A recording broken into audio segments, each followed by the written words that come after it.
اللہ تمہیں روزی یوں عطا فرمائیں گے جیسے کہ پرندے کو عطا فرماتے ہیں۔ سویرے اٹھتا ہے، خالی پیٹ ہوتا ہے، اور شام واپس ہو کر اپنا پیٹ بھر کے لاتا۔ کون سی فیکٹری، کون سا کارخانہ، کون سا ذخیرہ، کچھ کوئی نہیں۔ رات سویا، صبح کوئی نہیں پتا صبح کہاں سے ملے گا۔ اللہ پہ بھروسہ کر کے نکلتا ہے اور ہمیشہ پیٹ بھر کے واپس آتا ہے۔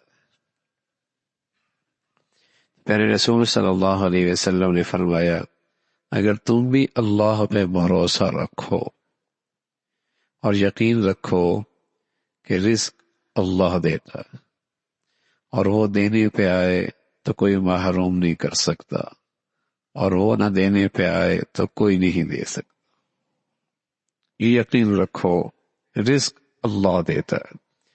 ان اللہ هو الرزاق، ان اللہ هو الرزاق۔ رزاق صرف اللہ ہے، نہ دکان ہے، نہ کارخانہ ہے، نہ ملازمت ہے۔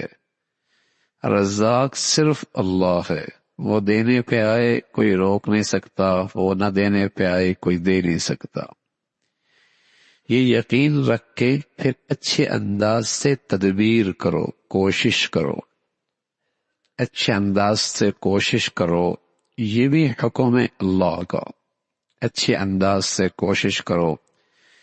اللہ کے نبی صلی اللہ علیہ وسلم نے پرندے کی مثال دی ہے، وہ بھی آخر گھونسلے سے تو نکلتا ہے نا، یہ نہیں کہ گھونسلے میں بیٹھا ہوا ہے اور وہی اللہ دے رہا ہے۔ اللہ اس پہ دینے میں بھی قدرت ہے،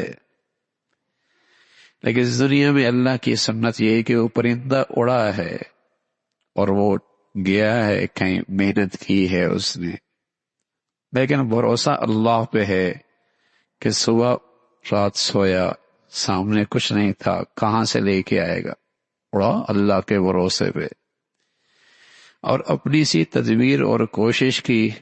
اللہ نے کبھی اسے بھوکا نہیں رکھا۔ تو فرمایا ہاں، اللہ پہ بھروسہ کرو، رزق اللہ دیتا، اور وہ دینے پہ آئے تو کوئی نہیں روک سکتا، وہ روکنے پہ آئے کوئی نہیں دے سکتا۔ پھر اپنی سی کوشش کرو، اعتدال کے ساتھ، اچھے طریقے سے اللہ پہ بھروسہ کرتے ہوئے، تمہیں اللہ رزق عطا فرمائے۔